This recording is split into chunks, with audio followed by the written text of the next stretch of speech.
네, 반갑습니다. 화요 성경 공부 성경 꿰뚫어 읽기 오늘 시작해 보겠습니다.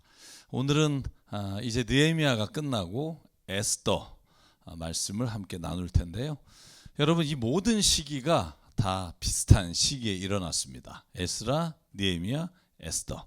그래서 지난주에 저희가 살펴봤지만 페르시아의 왕들과 또 이 세 문서가 어떻게 성경에 연결되는지를 저희가 또 오늘도 살펴볼 텐데요. 일단 개론적인 거 한번 살펴볼게요. 에스더서 그러면 사실은 누가 썼는지 저자에 대해서는 아직 불분명합니다.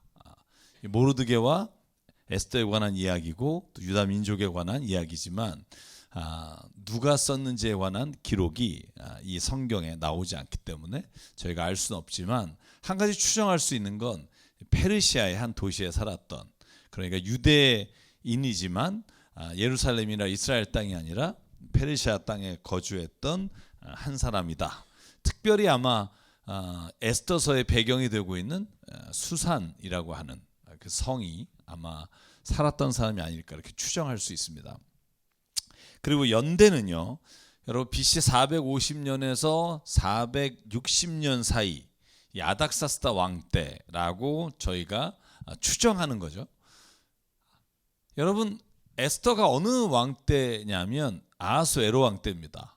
아하수에로 왕은 몇 년도의 사람이냐면 보통 BC 488년 정도부터 465년 그 정도. 제가 저번에 거 한번 보여드릴게요.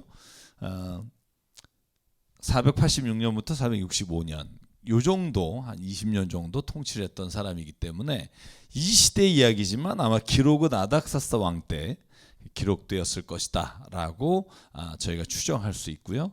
그래서 연대는 450에서 460년 경으로 잡지만 이게 정확하다 이렇게 말할 수는 없습니다. 자, 그리고 에스더라는 말은 별이란 뜻이고요. 본래 이름은 아닙니다. 여러분 아시겠지만 히브리어 이름이 있습니다. 1장에 나오는 것처럼 하다사라는 2장 7절에 나오는 이름입니다. 이 하다사라는 뜻은 아름다운 나무다라고 하는 게 원래 이름이고, 왕후가 된 이후에 이름을 받았죠. 에스더라는 이름. 그래서 아마 왕후니까 별과 같은 이런 여인이다라는 뜻인지, 정확히는 왜 이 이름을 붙였는지 모르지만 에스더라는 이름은 별이라는 뜻을 가지고 있다. 그리고 이 책의 기록 목적은 뭐냐? 아하수에로 왕 때, 역사적으로 하면 크세르크세스 왕이라고 말했죠. 그 왕 때 유대인들이 하마터면 전멸될 뻔한 위기에서 이 에스더가 그 유대 민족을 구원해낸 사건, 그걸 불임절이라고 해서 지금도 이스라엘은 이 절기를 지킵니다. 그래서 페르시아가 유대인들을 말살할 뻔했던 일에 대한 기록, 또 불임절에 대한 배경을 보여주고 있습니다. 자, 성경 가운데 여성의 이름으로 쓰여진 성경 딱 두 권이죠. 에스더, 룻. 그래서 뭐 이건 저희가 그냥 한번 참고로 제가 말씀을 드리고요. 자, 그 다음에 에스더의 구절을 보면 뭐 10장까지니까 여러분 에스라도 10장이고 느헤미야만 13장이고 이제 에스더도 10장이에요. 아마 이 정도의 구성이 이렇게 한 이야기, 스토리를 담는 크기가 아닐까 이런 생각해 보는데요.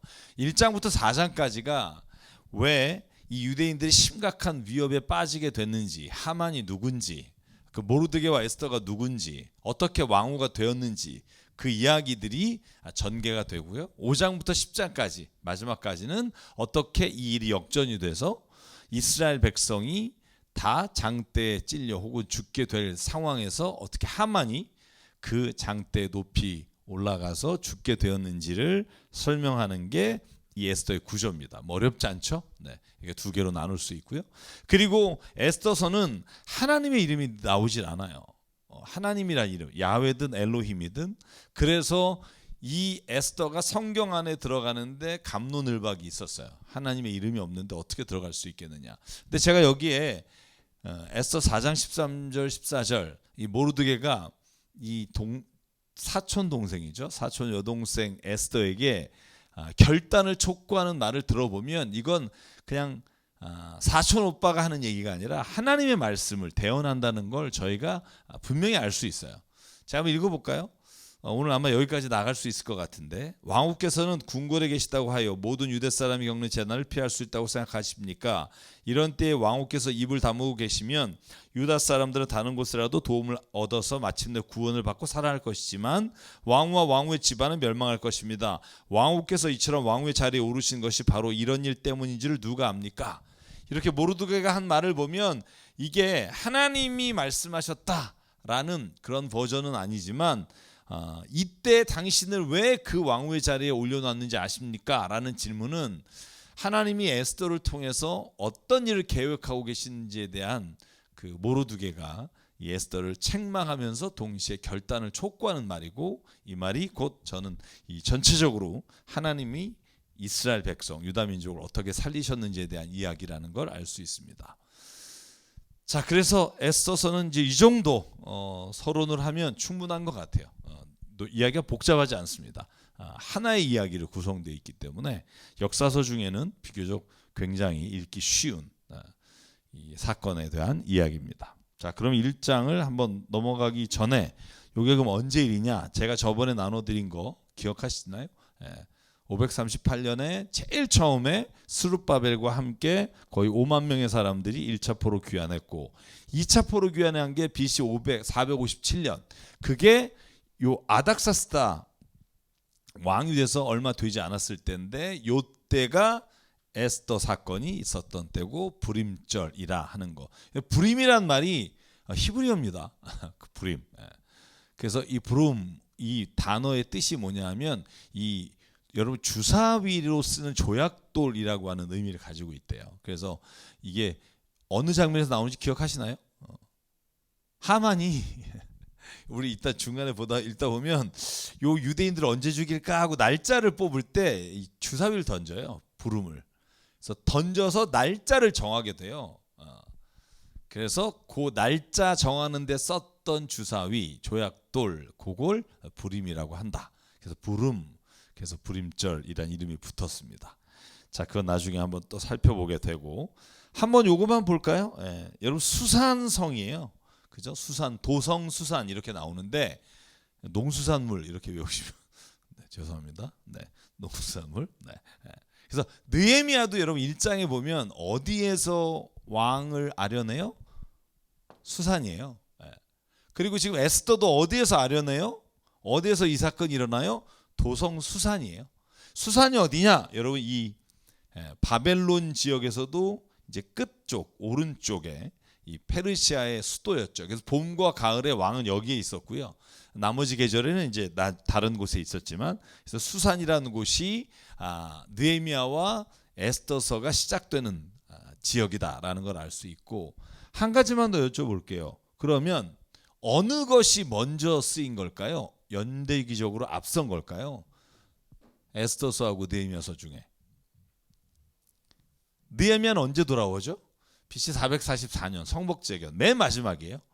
그래서 사실은 이 성경에는 느헤미야, 에스더 그러니까 느헤미야가 먼저일 거다 생각이 들지만, 성경이 왜 느헤미야가 먼저 들어가고 먼저 역사적으로 있었던 에스더가 뒤에 나오는가 생각해 보니까, 에스라 느헤미야는 이스라엘 백성이 포로기에서 돌아와서 성전과 성벽을 세우는 이야기들을 역사적으로 기록하고 있기 때문에 느헤미야까지가 역사적으로 이렇게 기록을 하고, 에스더서는 그 외에 이 불임절에 대한 이야기를 추가적으로 하고 있기 때문에 아마 뒤쪽에 위치했지만 역사적 연대기로 보면 에스더서가 먼저 일어났던 사건입니다. 아마 BC 480년경 그 정도로 추정할 수 있죠.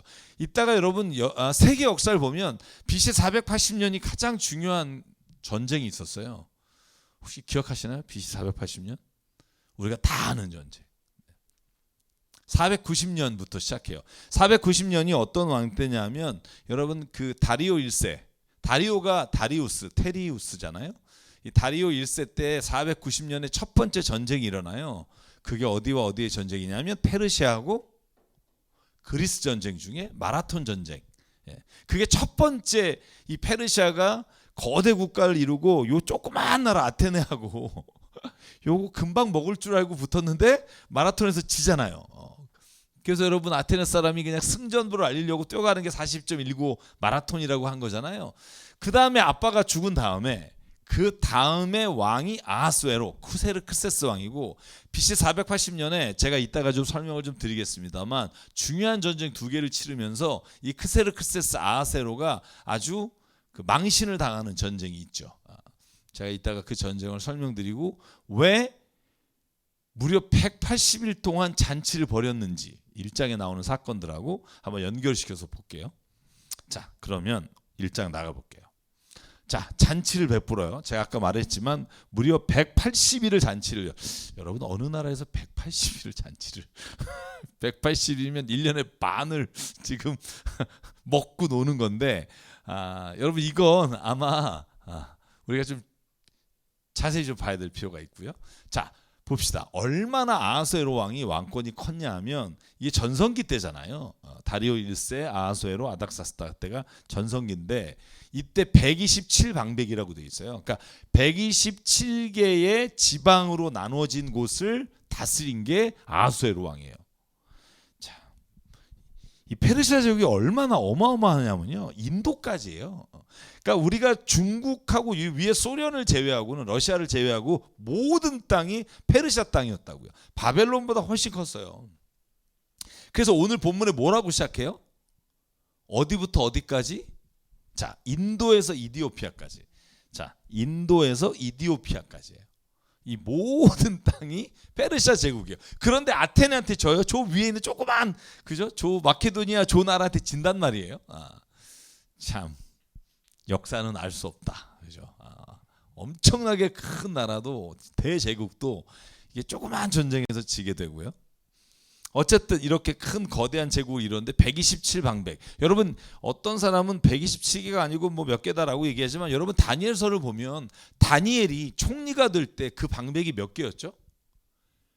3명의 총리가 다스렸는데 그 다스리는 게 120방백이라고 되어 있어요. 그죠? 120방백인데 나중에 총리 중에 제일 우두머리를 다니엘을 뽑으니까 나머지가 열받아서 다니엘을 모함하고 막 이런 장면들이 나오잖아요. 똑같아요. 거기도 인장 반지를 띄어서 뭐 기도하는 자를 잡아다가 뭐 사자굴에 넣고 뭐 이런 이야기들이 그게 다 메대와 페르시아 이야기입니다. 그래서 같은 맥락으로 보시면 되고 그래서 다리오 왕이라는 이름이 나오게 되잖아요. 자, 그래서 이렇게 거대한 왕국을 다스렸던 아하수에로 왕이 자 잔치를 180일 동안 벌이는데 자 나라를 다스린 지 3년째 되는 해예요. 보실래요? 자 아까 그 도표만 잠깐 볼게요. 언제 왕이 돼요? 486년. 3년째 되는 해 482년쯤이라고 봐요. 482년. 그러면 가장 큰 전투가 일어났다고 말했죠. 480년. 9월에 시작돼. 9월 28일 날 아주 결정적인 전투가 하나 있었는데 자 보십시다. 제가 그걸 좀 여러분 재미로 한번 들으면서 연결하면 재밌을 것 같아요. 자 모든 지방의 총독들과 귀족들과 장수들을 다 와서 여러분 잔치를 벌여요. 이거 뭐 나라 망하자는 거죠. 180일 동안 모든 귀족과 여러분 장수들이 다 와서 술 먹고 그러면 어떻게 해요? 이게 술 먹는 파티였잖아요. 그래서 왜 술김에 안에 나와 그랬는데 와스티가 안 나오니까 기분 나빠서 자르잖아요. 자 180일 내내 잔치를 다 와서 한 게 아니라 저희가 어떤 추정할 수 있냐면 180일 동안 연회를 열고 나라가 엄청 크잖아요. 그러니까 저 멀리서 있는 나라는 장군들은 늦게 와서 요 잔치를 참여하는 거예요. 그리고 나서 뭐라고 돼 있어요? 마지막 일주일은 어떻게 됐어요? 마지막에 다 잔치 끝나고 일주일 동안은 도성 수산에 있는 빈부 귀천을 가리지 않는 모든 백성이 잔치를 벌였다 이렇게 돼 있어요. 근데 요 잔치가 어떤 잔치일까? 아마 전쟁을 앞두고 장수들과 귀족들을 모아놓고 전쟁을 준비하기 위한 게 아니었을까라는 생각을 해봐요. 자, 요 밑에 제가 전투를 썼죠. 마라톤 전투 아까 말했죠. 아까 말한 대로 다리오 1세 때 전투를 시작한 거예요. 그리고 여러분 잘 아는 전투 있죠. 페르모필레 전투. 페르모필레 전투가 뭐죠? 영하 300. 페르모필라이라는 데가 협곡이에요. 그때 300명의 스파르타 군인이 4,000명이 넘는 페르시아군을 상대로 싸우고 이틀을 버티잖아요. 물론 다 죽어요. 300명. 근데 그동안 뭘 벌어요? 아테네가 싹 비워지고 살라미스라고 하는 섬으로 가요. 도망가요. 그러니까 예를 들면 이런 거예요. 아테네 점령했는데 아무도 없어. 이런 거예요. 점령인데 아무도 없어. 어디 가나 보다 살라미스에 가 있는 거예요. 그래서 여러분 그 엄청난 해전, 엄청난 해군의 병력을 이끌고 살라미스를 그 집어삼키려고 갔다가 여러분 400대가 바다에 잠기고 막 4,000명이 죽나요? 200대가 잠기고 4,000명이 죽나요? 그리고 뭐 아테네가 46대인가가 격침되는 살라미스 해전이라는 그 유명한 전투가 480년 이 크세르크세스 아수에로 왕 때 있었던 일이거든요. 그러니까 여러분 이 아수에로가 영화를 보면 빡빡 밀고 막 빼짝 말라가지고 그죠? 여기 봐라 막 이런 류의 굉장히 그 왜 그런 캐릭터를 잡았는지 잘 모르겠지만 아마 역사적 고증이 있었겠죠. 그런데 어쨌든 아수에로 왕은 그렇게 선하고 좋은 왕은 아니에요. 그래서 전쟁을 일으켰던 전쟁에서 그러나 패했던 그런 왕이고 그 어간의 잔치가 일어난 거라고 봐요. 그러니까 이건 잔치를 위한 잔치라기보다 전쟁을 하기 위한 전 방백들을 모으는 게 아니었을까 이렇게 추정해 볼 수 있다는 거예요. 여러분 이게 맞다는 건 아닙니다. 제가 주석서하고 역사서를 이렇게 보니까 이렇게 추정해 볼 수 있겠다 제가 생각을 하는 거고요. 자 그리고 나서 백성들 수산에 사는 모든 백성들을 불러서 일주일 동안 잔치를 베풀어요. 자 근데 어떤 일이 일어나요? 이제 여기서부터 재밌습니다. 자 어떤 일이 일어나느냐? 와스티 왕후도 그 부인들을 다 초대해서 아하스웨로 왕에 있는 귀족들과 장수들 그리고 그 왕후 와스티가 초대한 사람들이 정말 빠글빠글했는데 왕이 취기가 올라온 거예요. 여러분 한번 10절에 보면 이레가 되는 날 그러니까 마지막 날이겠죠. 수산 도성에 있는 백성을 모아서 마지막 이레 동안 잔치하고 마지막 날 기분이 좋아진 거예요. 술 마시고 여러분 객기 있잖아요. 술 먹고 그랬더니 옆에 있는 사람들이 막 이렇게 막 도발을 해요. 왕이요, 참, 오늘 이렇게 좋은 날 왕비가 나오면 얼마나 좋을까요? 그러니까 취김에, 그러니까 취한 김에 여러분 왕이 뭐라 그래요? 그치, 야 왕 나오라 그래, 그죠? 와스티 나와, 안 나오는 거예요. 이 얼마나 가오가 떨어져요. 왕이 모든 신하들이 기분 좋아서 일곡궁전 4시 뭐 이런 이름이 쭉 나오죠. 딱 네시들한테 말한 거예요. 왕후를 모시고 와라. 그러니까 와스티 왕후가 왕후의 관을 쓰고 왕 앞에 나와서 좀 자랑하고 싶은 거예요. 왜냐하면 와스티가 엄청난 미인이라고 돼 있잖아요. 제가 요 밑에 썼지만 아마 역사의 고증에 아메스트리스라고 이 크세르크세스의 아내였던 이름인데요. 아마 이 여자가 아니었을까 추정을 해요. 정확히 저희는 알 수 없습니다만 와스티라는 이름이 아름다운이라는 뜻이에요. 그리고 사랑받는다. 이게 굉장히 예뻤다라고 볼 수 있고요. 자, 나오랬는데 안 나와요. 왜 나오라 그랬어요? 여기 나와요. 왕후가 미인이므로 왕은 왕후의 아름다움을 백성과 대신들에게 자랑하고 싶은 거예요. 술김에. 그죠? 안 나와. 12절. 그러나 와스티 왕후는 내시들에게 왕의 명령을 전해 듣고 왕 앞에 나오기를 거절했다. 그러니까 아주 화가 나서 분노가 치밀어. 감히 네가 내 명을 어겨? 막 이렇게 된 거죠. 이게 뭐 또 그럴 일이에요. 그냥 안 나오면 못 나온다 싶으면 뭐 코로나 걸렸나 보다 뭐 이렇게 생각하면 되는데 그거 안 나온다고 뒤에 보면 진짜 유치뽕입니다. 이제 여기서부터 13절부터 읽으면서 창피한 거예요, 남자들이. 안 나왔어. 자존심 상했어. 어떻게 하는 줄 알아요? 그러니까 왕이 법에 밝은 사람들을 불러요. 법관들을 불러. 왜? 아내가 안 나온 걸 어떻게 처리해야 되는지. 세상에 나 이거 읽으면서 진짜 그러니까 이런 거예요, 여러분. 에스더가 왕후가 돼서 유대 민족이 살아난 건 너무 좋은 일인데, 야, 이거 법 전문가하고 논의할 일이에요. 지금 이게 술김에 나오라 그랬는데 안 나왔다고? 지금 법관들을 다 모아서 의논해요. 뭐 의논해요? 왕이 법관 재판에 관하여 잘 아는 이들과 의논하는 게 관례였는데 내용이 뭐냐면 내시들을 시켜서 전달한 아하스웨로의 왕명을 와스티가 어겼다는 거예요.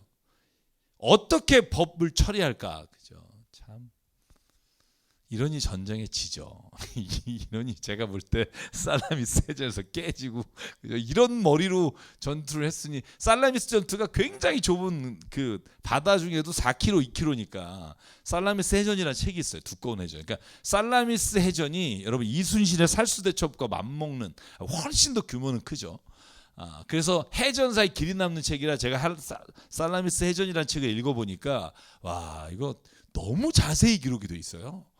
아니 그 시대의 해전이 이렇게까지 막 자세하게 써 있는 걸 보고 깜짝깜짝 놀라는데 말도 안 되는 전투에 진 거예요. 수적으로도 비교도 안 되고 이런 전투에서 왜 졌을까? 이 왕의 만용, 이 교만함, 감히 니네가 이것 때문에 저는 깨진 게 아닐까? 뭐 이런 생각을 해보는데 여기에 나오잖아요. 약간 조짐이 그죠? 자 보실래요? 좀 유치하지만 더 볼게요. 자 16절에 보면 네시가 이렇게 말해요. 와스디 왕후는 임금에게만 잘못한 게 아닙니다. 이 일은 각 지방에 있는 모든 신하와 백성들에게 잘못한 겁니다. 아니 이게 무슨 모든 백성에게 잘못한 일이에요. 왕이 취기로 지금 나오라는데 안 나왔다고 이게 온 백성을 무시하고 백성에게 죄를 저지른 대역죄입니다. 이렇게 보고하는 거예요. 푸틴 밑에 있는 애들이 이러니까 지금 이 러시아가 이 꼴이 나는 거예요. 반드시 돈바스를 우리 거로 만들어야 됩니다. 막 잘하시는 겁니다. 박수 치니까 지금 여러분 오늘도 제가 지금 보다 왔는데 무려 500명이 넘는 사람을 양민을 학살하고 땅에 파묻고 머리에 총 쏘고 시신을 훼손하고 막 이런 일들이 지금 일어났어요. 부차라는 곳에서. 그래서 저는 이 푸틴은 반드시 전범 재판을 세워서 사형시켜야 된다라고 이 마음에 확신을 가져왔는데 그 밑에 있는 것들이 이런 거예요. 이건 왕 당신만의 문제가 아니라 국가의 모든 백성의 치욕적인 일입니다. 뭐 이러고 내 시대가 전하 이래가면서 막 했다는 거 아니에요 지금. 열받아. 여러분 그러니까 더 한술 더 떠요. 이걸 읽으면 진짜 창피해요. 약간 창피한데 그게 뭐냐면 왕이 이걸 일벌백계 하지 않으시면 모든 귀족과 모든 백성의 아내들이 남편을 무시할 겁니다. 나 정말 읽어보실래요? 자 18절이에요. 자, 읽으면서 창피하지만 읽을게요. 귀분들이 페르시아와 메대의 귀분들이 왕후가 한 일을 알게 되면 오늘 당장 임금님의 모든 대신에게도 같은 식으로 대할 것입니다. 그러면 멸시와 분노가 걷잡을 수 없이 되돌아올 것입니다. 아니 남편이 얼마나 찌질하면 부인이 무시할 거라고. 그러면서 19절 그러니 임금님만 좋으시다면 와스디 왕후가 다시는 아하스로 임금님의 어전에 앞에는 얼씬도 못하게 어명을 내리시어 페르시아와 메대의 법으로 정하여 고치지 못하게 하시고 다시는 못 나오게 하자는 거죠. 그래서 뭘 원하는 거예요? 왕후의 자리는 그 여인보다 더 훌륭한 다른 여자를 채우는 게 마땅하다고 생각합니다. 이게 법관들이 모여서 내린 결론이에요. 참 이러니 그러니까 여러분 이 왕권이라는 게 그래서 무너져야 하고요. 민주주의가 더디고 열받잖아요. 여러분 대통령 선거 끝날 때마다 말도 안 되는 사람이 대통령 된 것 같아서 막 마음이 아프신 분 있잖아요. 근데 그 민주주의가 저는 좋은 거라고 생각해요. 왜냐하면 푸틴을 보세요. 시진핑을 보세요. 그러니까 오랫동안 권력의 맛을 본 사람은 절대로 자기 자신을 돌아보지를 못해요.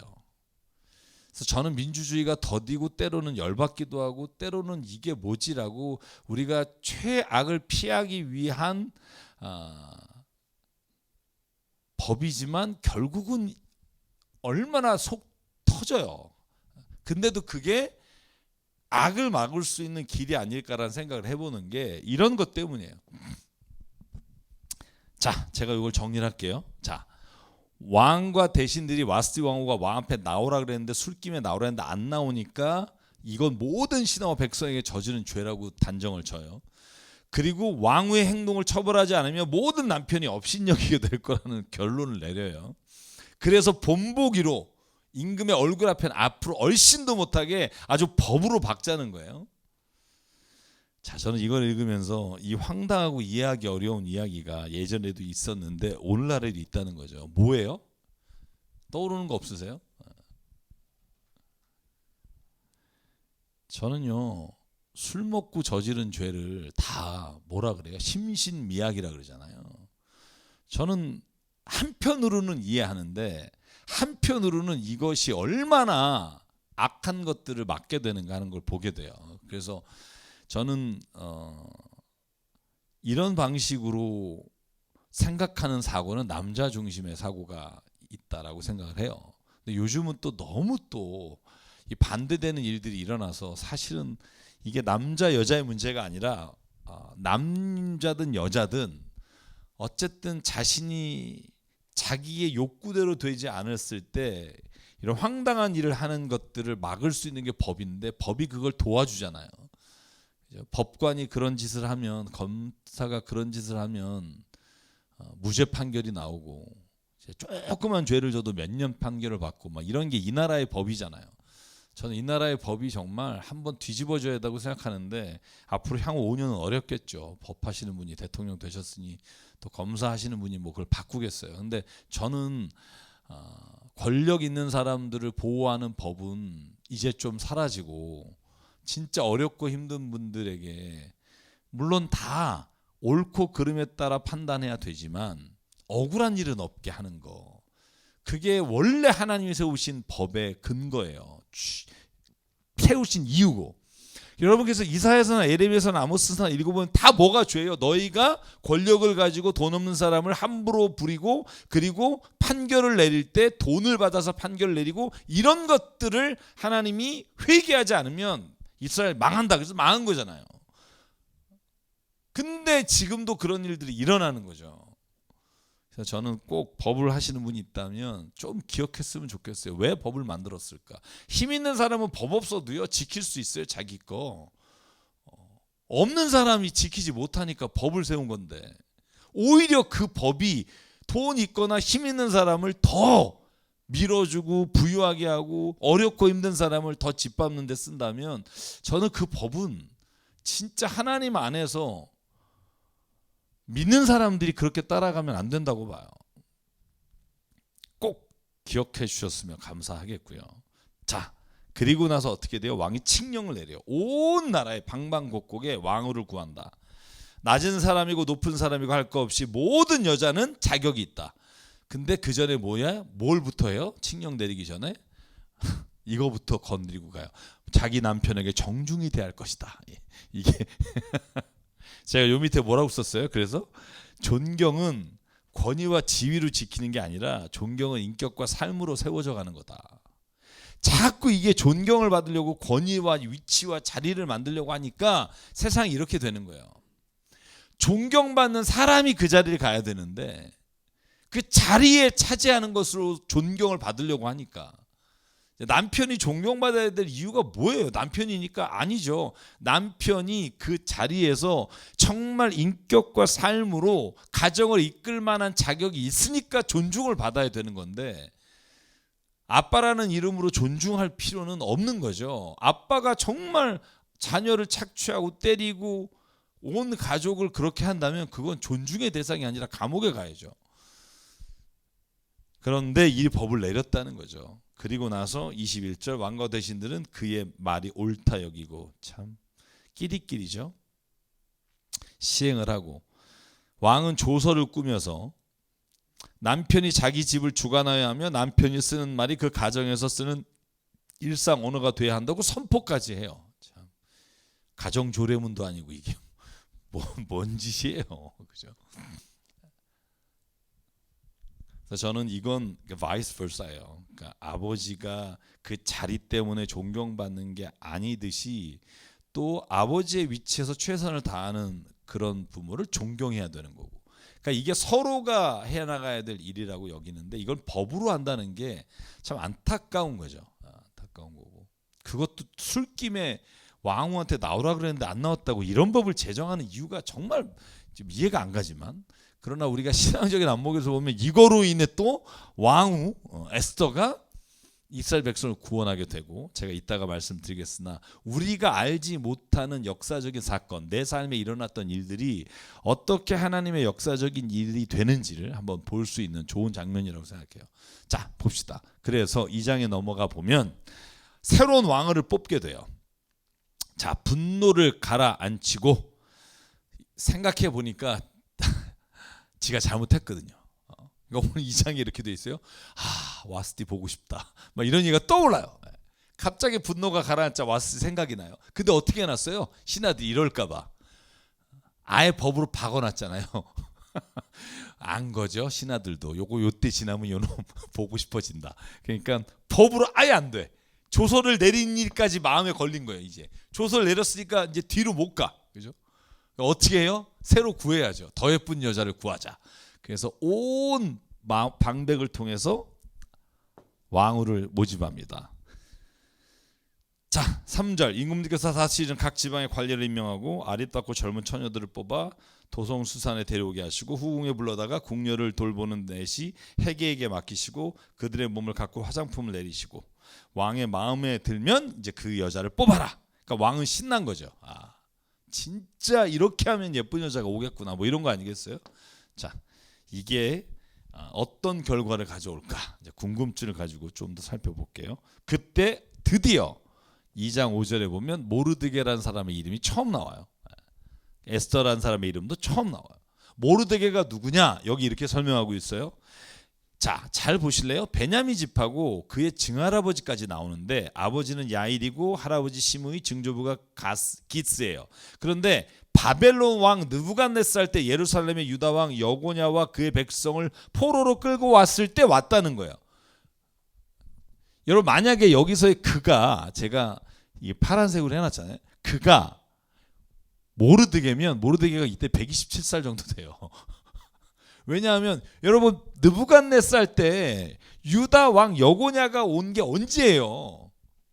BC 597년이에요. 그러니까 605년에 다니엘이 끌려오고 597년에 이제 이 여고냐와 백성이 끌려온단 말이에요. 그러면 BC 597년이고 지금 몇 년이에요? BC 480년 잡자고요.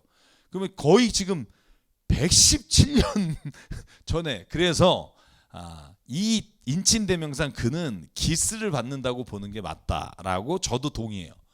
사람마다 다르지만. 그래서 그는 그 증조 할아버지가 이때 왔으면 맞아요. 얼추. 아마 그렇게 이해하시면 좋을 것 같아요. 뭐 여러분 좀 성경 자세히 본 분들 위해서 말씀드린 거예요. 이 연대를 아시는 분에 대해서. 자, 그러면은 이제 모르드게가 그렇게 돌아왔는데 사촌 여동생 에스더가 있었는데 에스더는 부모를 다 잃었어요. 그래서 모르드게가 뭐처럼 키웠어요? 딸처럼 키웠다고요. 자, 7절에 보면 이렇게 되어 있어요. 에스더라고도 하는데 일찍 부모를 여의어서 모르드게가 데려다가 길렀다 이렇게 되어 있어요. 근데 그의 이름이 뭐라고요? 하다사예요. 하다사. 자, 그렇게 모르드게가 에스더를 자기 딸처럼 키웠어요. 그런데 너무나 아름답고 예뻐서 모르드게가 그를 딸로 삼았고 왕의 조서가 공포될 때 도성수산으로 보내서 넷이, 해계는 이름이에요. 해계가 이 뽑는 왕후의 자리에 선발전에 보낸 거예요. 요즘 말하면 미스 코리아 대회에 지금 선발로 출전한 거예요. 전국에서 모은 미스 코리아 대회에 지금 미스 코리아가 아니라 미스 페르시아죠. 미스 페르시아 대회에 이제 보냈어요. 자, 그래서 에스더도 뽑혀서 왕궁에 들어가게 됐더라. 자, 여러분 하나 질문해 볼게요. 에스더가 앞으로 자기가 왕후가 돼서 유대 민족을 구원할 자리에 갈 거라고 알고 일을 했나요? 아니란 말이죠. 상상도 못했단 말이죠. 이따 4장에 보면 에스더는 그 얘기 듣고 멘붕이 온다니까요. 상상도 못했어요. 그런데 이 모든 일들이 나중에 하나님의 역사와 하나님이 이스라엘을 구원하시는 손길이 된다는 거죠. 우리의 인생도 마찬가지라고 생각해요. 우리가 인생에서 어떠한 일, 또 어떠한 내가 행한 것이 아무것도 아닐 수 있어요. 내가 지금 그곳에 있는 이유. 그런데 그게 어느 순간 돌아보면, 아니 어느 순간에 이르러 보면 하나님이 그걸 통해서 내가 하나님의 일을 할 수 있도록 이끌어 가신 사건이 된다는 거예요. 그래서 우리가 뭘 해야 돼요? 매 순간마다 하나님의 뜻을 구하며 최선을 다해야 돼요. 지금 이 일이 당장 어떤 열매나 결과가 없다 해도 그 자리에서 최선을 다했을 때 하나님께서 역사하시는 일들을 보게 된다는 거죠. 여러분 한번 볼까요? 그래서 2장의 9절에 가면 헤게라고 하는 내시가 에스더를 좋게 여겨요. 자, 퀴즈. 예뻐서 좋아했을까요? 아니, 그 넓은 페르시아에서 예쁜 여자가 에스더만 예뻤을까요? 헤게가 특별히 에스더를 좋아해요. 그래서 남다리 대우하고 좋은 향수를 갖다 주고, 이 헤게라고 하는 내시가 에스더에게 특별한 화장품을 갖다 주고 음식도 주고, 뭔가 이 마음에서 음흉한 생각이 있었을까요? 여러분, 내시라니까요. 그런 거 아니라니까요. 그냥 제가 추론해 보는 거예요. 에스더가 그의 눈에 좋게 보였다는 건 에스더의 인품과 관련돼 있을 거라고 봐요. 그러니까 저는 이 대목에서 무슨 얘기를 좀 하고 싶냐면, 에스더가 하나님에게만 좋게 보인다, 나는 주님만 바라본다, 이런 말을 자주 하시는 분이 있는데, 아니요, 성경을 보면 우리의 주변에 있는, 그게 이방 사람이고 때로는 나와 뭐 여러 가지가 다를지라도 그 누군가에게 잘 대하는 게 결국은 하나님이 나를 통해서 역사하시는 일을 이루어가는 과정일 수 있다. 여러분, 사람에게 잘 보이랴, 뭐 하나님께 잘 보이랴, 이 바울의 한 말을 가지고 흔히 우리가 이걸 이분법적으로 막 결단해야 될 문제라고 생각하는 경우가 많아요. 그럴 때가 있겠죠. 예를 들어서 너 예수님 따라갈래? 아니면 예수님 버릴래? 이렇게 누군가 묻는다면 사람에게 좋게 보이지 말고 내가 믿음의 길을 가야겠다, 이런 결단이 필요할 때가 있죠. 그런데 여러분, 인생의 99%는 그런 결단보다 사람에게도 잘하는 것으로 인해 좋은 결과가 오는 게 훨씬 많아요. 지나가는 나그네와 고아 과부를 돌보는 거, 그건 사람에게 잘하는 거잖아요. 그런데 그게 하나님께 잘하는 거라니까요. 그걸 내가 얘기한 거라고 생각하시는데 예수님이 그러셨잖아요. 예수님 뭐라 그래요? 여러분, 어떤 사람들이 쫙 모였어요. 근데 양과 염소 오른쪽과 왼쪽을 나눴어요. 그리고 오른쪽한테 말해요. 너희들은 천국에 가고 너희는 지옥에 간다. 그랬더니 지옥 간다는 사람 왼쪽에 염소가 뭐라 그래요? 항의하잖아요. 아니, 우리가 왜 지옥을 가요? 그러니까 예수님 뭐라 그래요? 너희는 내가 배고플 때, 굶주렸을 때, 내가 감옥에 있을 때, 내가 병들었을 때 너는 나를 보살피지 않았어. 그러니까 열받아가지고 말하잖아요. 언제요? 만약에 예수님이 그랬다면 우리가 안 그랬을 리가 없어요. 누가 해요? 바리새파 사람 같은 거죠.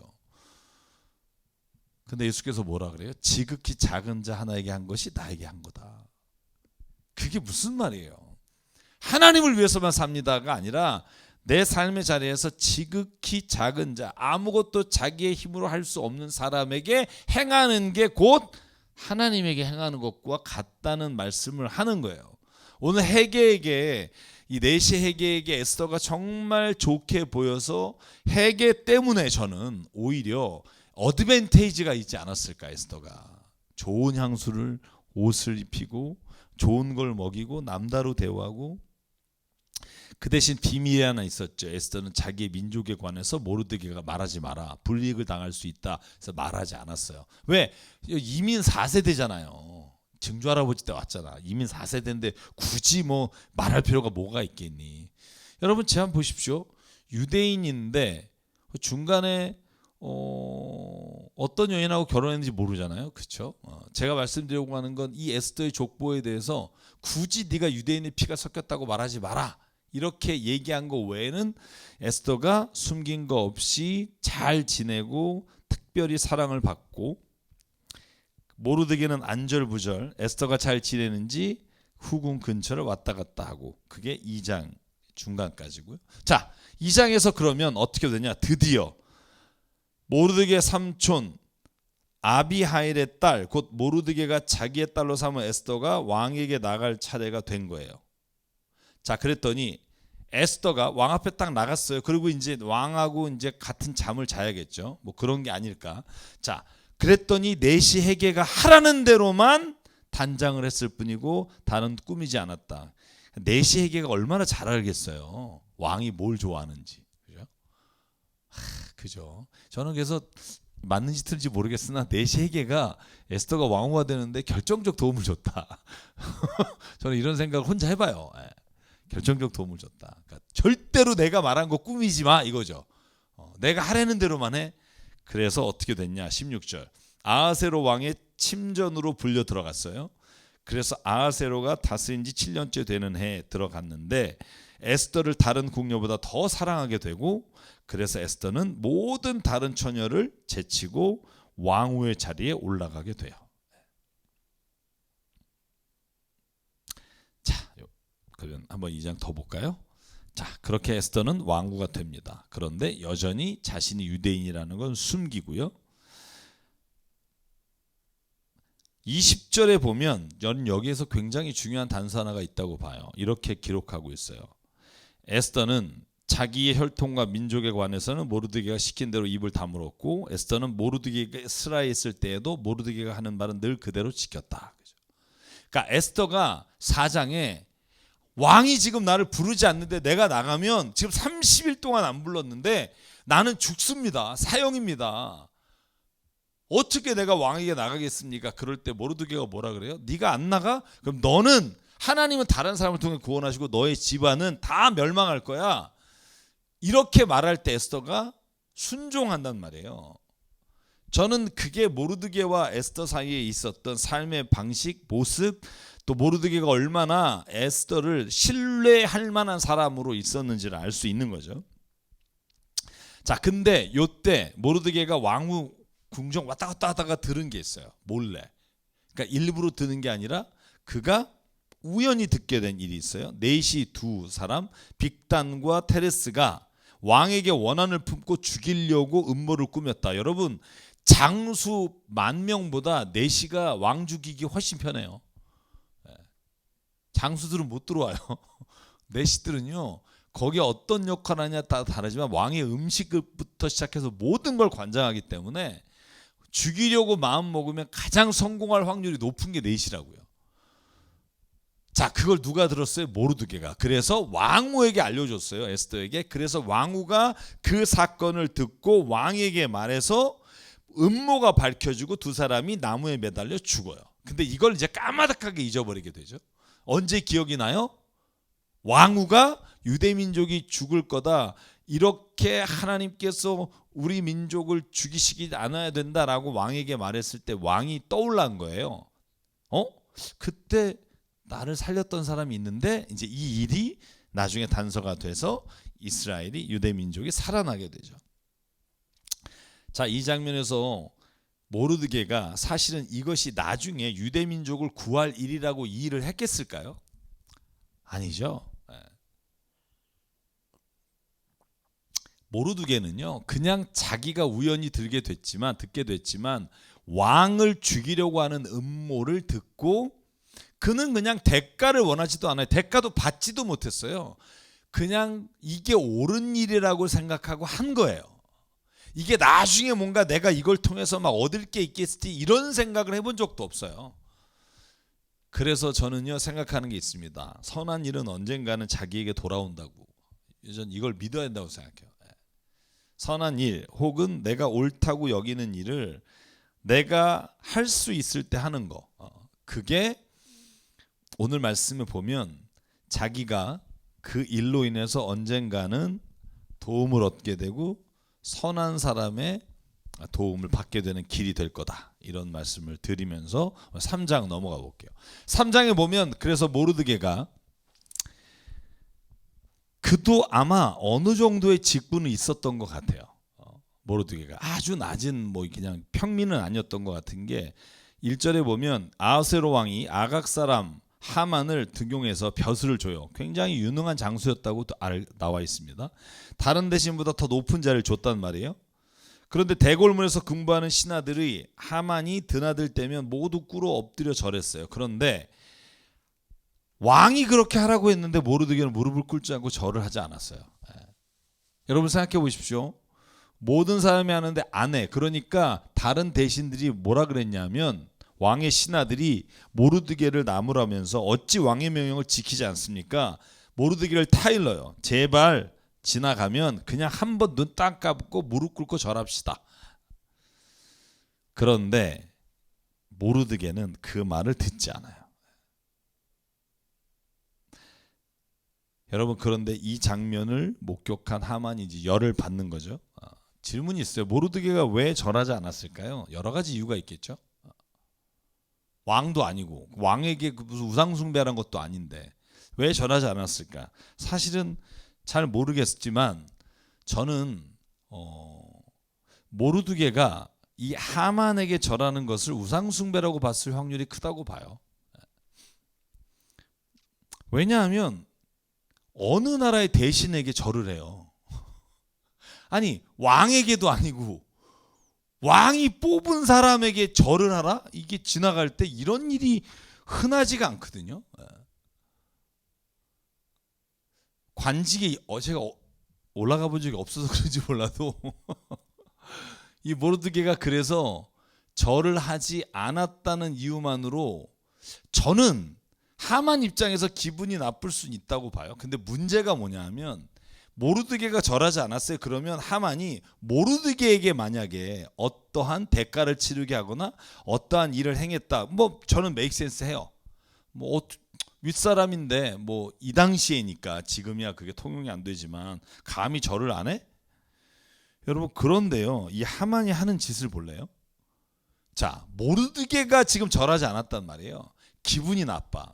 제가 흔한 말로 이렇게 돌았어요. 하이바에 스팀이 들어왔어요. 그런데 어떤 짓을 하냐면 네가 유대인이지. 유대인들 이것들 내가 싹 없애버린다. 여러분, 이게 안 된다는 거죠. 여러분 보실래요? 자기에게 절하지 않는 걸 보고 화가 났어요. 그럴 수 있어요. 아니 지가 일개 무슨 말단이 일개 누구가. 그런데 문제는 뭐냐면 어느 민족인지를 들었고 유대민족이라는 걸 들으니까 아하스웨로가 다스리는 온 땅에서 모르드게와 같은 유대 사람을 모두 죽일 방법을 찾아냈다는 거예요. 이게 지금 하만이 큰 죄를 범하는 거예요.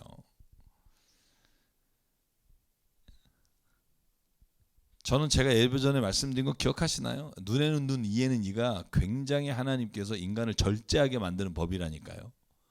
인간이요, 힘이 있으면 눈에는 눈으로 갚지 않아요. 눈에는 살인으로 갚지. 그러니까 이런 짓을 못하게 하려고 하는 게 법이라는 거죠. 하나님이 만드신 법인데 그걸 또 눈에는 눈을 하고 뭐 이런 하나님의 본래 의미와는 다른 의미로 받아들이면 안 된다는 거예요. 하나님 왜 이렇게 악하냐는 둥, 뭐 하나님이 어떻게 이는 이를 뽑으라는 둥, 이런 식으로 생각하거나 그 하나님에 대해서 오해하지 말자는 거예요. 하나님이 인간의 완악함을 아시고 너희가 진짜로 해를 입은 만큼만 갚은 걸로 하자라는 말씀으로 주신 거고, 오늘 하만 보실래요? 유대 사람 모두를 없어요. 이 당시에만 해도 엄청나게 유대인들이 많았겠죠. 자, 그래서 어떻게 돼요? 아하스웨로의 12년째 니산월에 자, 드디어 부름이라고 하는 단어가, 부루라고 하는 단어가 나와요. 사람들, 유대 사람들 어느 날 어느 달에 죽일지 날짜를 받으려고 하만이 보는 앞에서 주사 위에 일종인 부루를 던졌어요. 조약돌 같은 거라고 해요. 던졌더니 12째 달인 아달월 13일에 떨어졌다. 그래서 아달월 13일에 모든 유대인들 내가 죽이겠다. 이게 하만의 계획인 거죠. 자, 개인적인 치정으로 민족을 말살하려고 하는 하만의 그 의도로 인해 날짜가 잡히게 됩니다. 그래서 아달월 13일. 자, 이제 딱 죽음의 날짜가 결정됐어요. 이 소식이 온 조소에 왕의 인장 반지를 찍어서 다 하달이 됐어요. 이걸 듣고 나서 모르드게 반응이에요. 자, 모르드게는 이제 엄청 이제 통곡하게 되는데, 자, 하만을 한번 보시면 8절에 보면 하만은 왕에게 이렇게 거짓으로 고해요. 뭐라고 고하냐면, 임금님이 다스리시는 왕국의 여러 지방에 널리 흩어져 사는 민족이 하나 있는데 그게 유대 민족입니다. 그들은 법을 따르지도 않습니다. 그리고 임금님의 법을 지키지 않을 뿐만 아니라 임금님이 그냥 그들을 내버려 두면 그들은 이 민족에게, 우리나라에 유익하지 않을 뿐만 아니라 해를 끼칠 겁니다. 아니 무슨 자기한테 절 한 번 안 했다고 유대 민족이 왕의 나라에 해를 끼치는 막 이런, 그리고는 9절 임금님께서만 좋으시다면 그들을 모두 없애기로 조서를 내려주십시오. 자, 여기에서 뒷거래가 은화 10,000달란트를 임금에게 바치겠습니다. 은화 10,000달란트 엄청난 돈이죠. 개인이 가질 수 있는 굉장한 부인데, 자, 그러니까 자기가 유대인들을 죽이고 싶으니까 은 10,000달란트를 이제 왕에게 주는 거예요.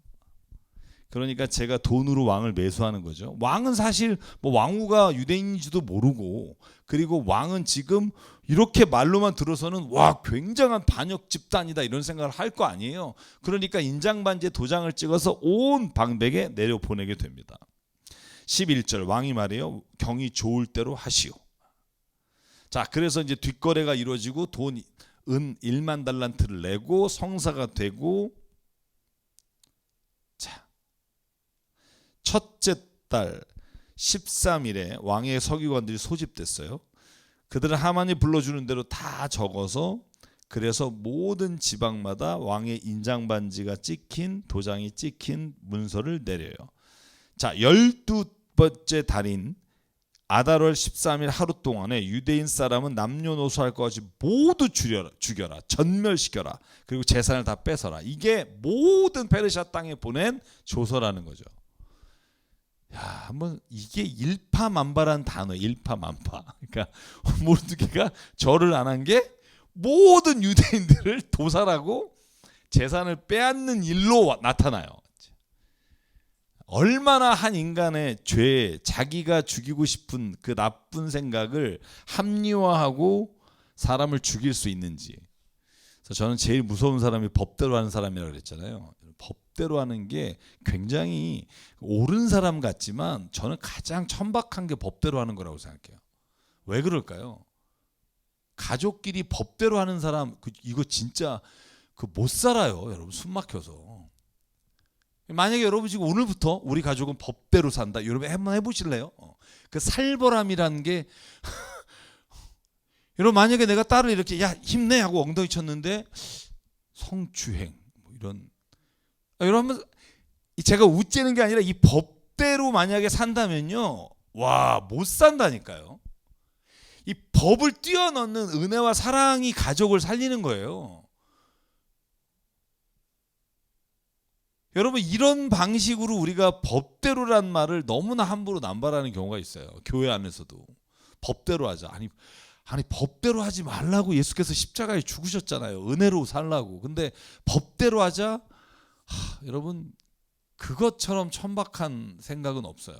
법은요, 상식과 인격과 사랑이 통하지 않는 곳에서 그게 흐르게 하기 위해서 쓰는 게 법이에요. 예를 들어서 여러분, 우리가 두 집이 있다고 쳐요. 이 집이고 내가 집이 있어요. 이 집안에 중앙 통로가 있어요. 여러분, 이걸 법대로 해서 반쪽 자르면 차가 못 다녀요. 그럼 이거 법대로 하자. 이건 언제 하는 건 줄 아세요? 재수 없을 때, 둘 다. 얼굴 꼴도 보기 싫을 때 하는 말이에요. 법대로 해. 그래, 너도 못 다니고 나도 못 다니자. 이게 법대로 하는 거고요. 진짜 법이 아니라 우리가 사람이 살아가는 상식과 인격과 은혜를 가지고 살면 우리가 함께, 그러면 네가 들어올 땐 내가 비고 내가 들어올 땐 비고, 이렇게 서로 간의 법이 아니라 상식과 은혜가 통하는 세상이 진짜 좋은 세상이에요. 법은요, 이게 안 될 때 뭐 하는 줄 아세요? 그래, 그럼 넌 여기 소유한 게 언제부터야? 너는 언제부터야? 야, 따져보니까 네가 먼저네. 그럼 네가 먼저 조금 권리가 있어. 이거 따지는 게 법이라고요. 법조하지 말자는 얘기를 꼭 드려요.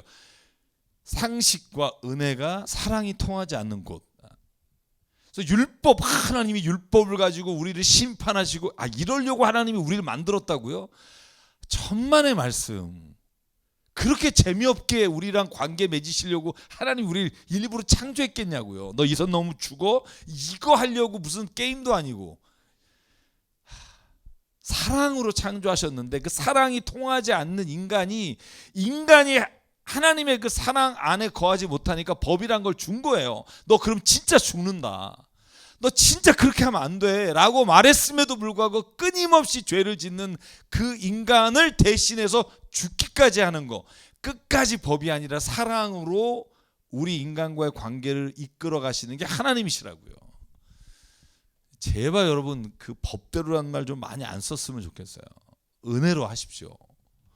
은혜로 하면 목사님 안 당해봐서 그래. 많이 당했거든요. 당할 만큼 당하거든요. 지금도. 그래도 은혜로 해야 돼요.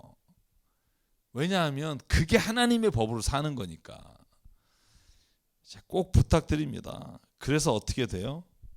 재산을 뺏으라고 조서를 내렸고 15절 왕의 명령이 떨어지자 보발꾼들도 참 안 쓰는 용어들 많죠. 그죠? 전령을 전달하는 사람들입니다. 이 보발꾼들이 떠나서 도성 수산에도 조서가 나붙었고 왕과 하만은 함께 술잔을 기울이며 앉아 있었지만 수산성은 술렁거렸다. 그렇죠? 하만은 술을 먹고 돈을 바치면서 자기가 하고 싶은 악한 일을 이루어 가는데 그것으로 인해 무고한 사람은 죽어가는 거예요. 마치 푸틴처럼. 그죠? 자, 오늘 4장의 마지막 모르드게의 통곡과 에스더와의 그 대화는 어떻게 보면 이 에스더서의 하이라이트 때문에 다음 주에 저희가 이야기를 좀 나눠볼게요. 자, 오늘 에스더서 이제 뭐 길지 않기 때문에 2번 정도만 더 하면 끝날 것 같고요. 여러분 함께 청종해 주시고 욥기부터 또 저희가 성문서 나갈 때까지 한번 잘 마쳤으면 좋겠습니다. 오늘도 주님과 동행하시고 법이 아니라 은혜로 사랑으로 매일매일 살아가시게 되길 바랍니다. 주의 이름으로 축복합니다. 샬롬.